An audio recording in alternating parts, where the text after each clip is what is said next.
welcome to this week's episode of The Real Politik. The Election Commission has sounded the poll bugle for elections to choose the 16th Lok Sabha as political parties gear up for the biggest poll battle in a long time. They have unleashed a race for alliances because all sides know that it is the number game where alliances will play a very key role. So, will the BJP be able to rejuvenate the NDA, or will the Congress add parties to the UPA? Will it be the third front convened by the left parties which will have the advantage, or will the Mamata Banerjee planned federal front pivot to the post? Equations that will be worked and reworked till result day on May 16th and after. As the Election Commission announced the poll bugle, activity has begun. While parties like the Trinamool Congress announced candidates, other parties hit the poll campaign as political showdowns turned ugly. But the real test of the elections for 2014 will be the alliance versus alliance contest, the left coordinated third front, or the BJP trying to rope in Paswan, who parted ways in aftermath of 2002. The question is about positioning. Will Modi be able to get alliance partners, or will a third front and an alternate federal front be a reality? The question that we are asking today is the election of 2014 a show of strength for national parties, or is it a race for alliance versus alliance? Joining us this evening is Ravi Shankar Prasad, Deputy Leader of Opposition of the BJP in the Rajya Sabha. And joining him on the other side is Sitaram Yechuri, Politburo member of the CPIM and Member of Parliament Rajya Sabha. Mr. Ravi Shankar Prasad, you seem to be extremely bullish after having got Ram Vilas Paswan. Now that's just for appearances, it's just a psychological boost that you've got, that an ally who left you in 2002 actually has come back. But in real terms, it doesn't add to much as far as the entire log sheet of alliance partners and numbers are concerned. Well, Navika, as far as the coming election is concerned, there is an overpowering urge in the people of India for a change as to the manner in which India has been governed by Manmohan Singh, Sonia Gandhi and Rahul Gandhi. They are going for a clear alternative, which is the BJP, whose PM's candidate is Mr. Narendra Modi. Obviously, the formation is NDA. The Congress is like a sinking ship to most of its current ally. You see it is coming day by day. In this light, Udit Raj joining in UP, Athawale in Maharashtra, Ram Vilas Paswan in Bihar, Mr. Janaran Nishad, others. These well-known Dalit leaders, apart from others who are trying to come, is an indication that the promise for a government in future is with the Narendra Modi-led BJP. The NDA kitty is going to grow stronger and stronger. But you will agree that ones and twos is not what you're looking for. You're looking for larger chunks. You're looking for chunks like Mayawati's or Mamata Banerjee's and Jayalalitha's. That's not happening. Let me just explain to you. On our own, we are striving for a 272 plus BJP. The indications are we are going to clearly cross 220 on our own. Plus there is Shiv Sena, plus there is Akali Dal, plus the Haryana Janhit Party. Now Mr. Ram Vilas Paswan Party, the other parties. Therefore, as the incremental trend of the election goes, the BJP will be very well poised for reaching the mark of 272 along with its current allies itself. There is a third front or a federal front or a failed front. I don't know. Therefore, this is how the whole indications are. Mr. Sitaram Yechuri, you are trying to get together a motley crowd in the third front. 11 parties is what you have claimed in your meeting of 25th of February.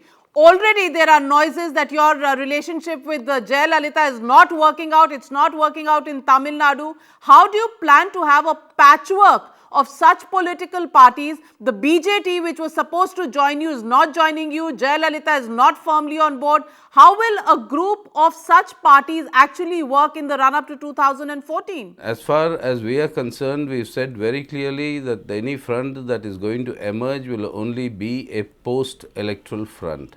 And that is been the history of Indian parliamentary democracy.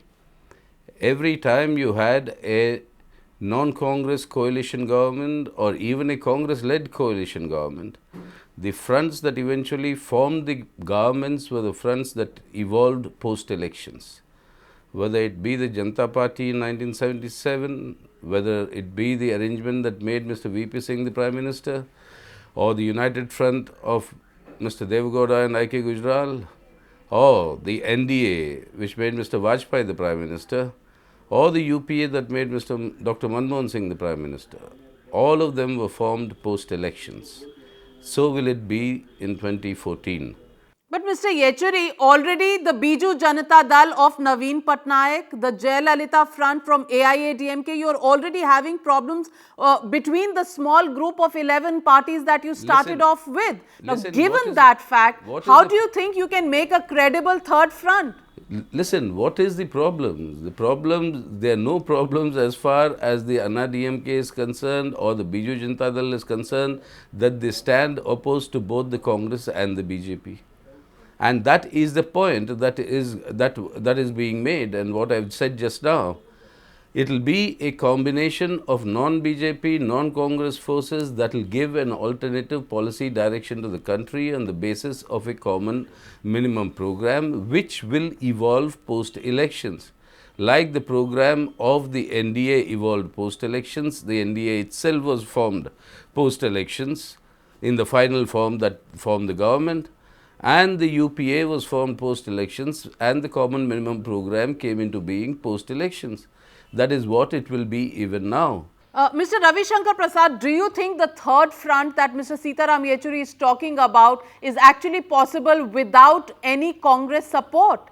Because any front that comes out without the Congress and the BJP will need a large chunk to support them from outside. So, do you think the third front of 11 parties that Sitaram Yechuri is talking about can actually exist without Congress support from the outside? Well, Navika, always remember, third front is history. It has no relevance for the present, no promise for the future. India of 2014 is not the India of 1996 or 1990. The politics has changed. But just to correct my good friend Mr. Yechuri, only in 1990 when VP Singh was separated by BJP and left, rest all formations of third front had the Congress bulk support. In the case of Mr. Chandrasekhar, in the case of Mr. Devegowda, in case of Mr. Inder Gujral, and the left was a part of the UPA 1.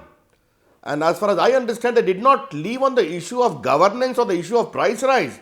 They left them on the issue of nuclear deal.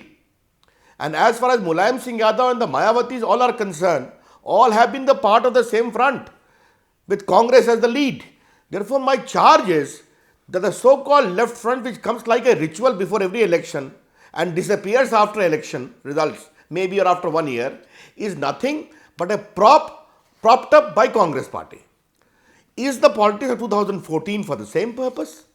Or the young India, the aspirational India, the real India is seeking a different direction of stability, growth, good governance record.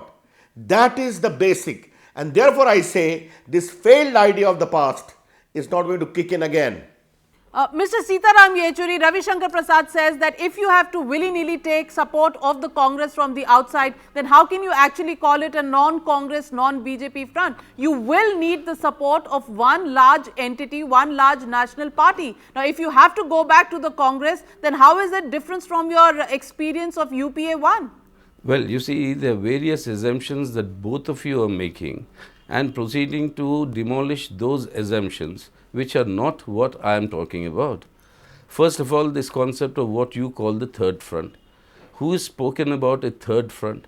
I am talking about a front that will evolve post-elections.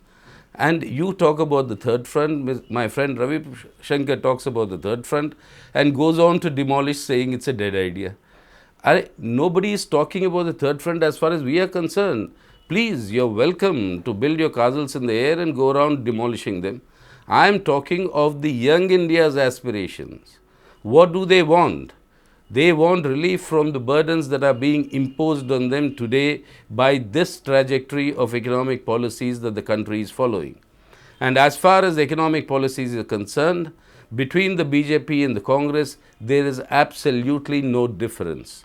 We have seen it even in the just concluded Lok Sabha, the 15th Lok Sabha, on every single matter of economic policy, the BJP and the Congress went together. There was virtually a match fixing between the two. On the issue of corruption, there is no difference virtually between the BJP and the Congress.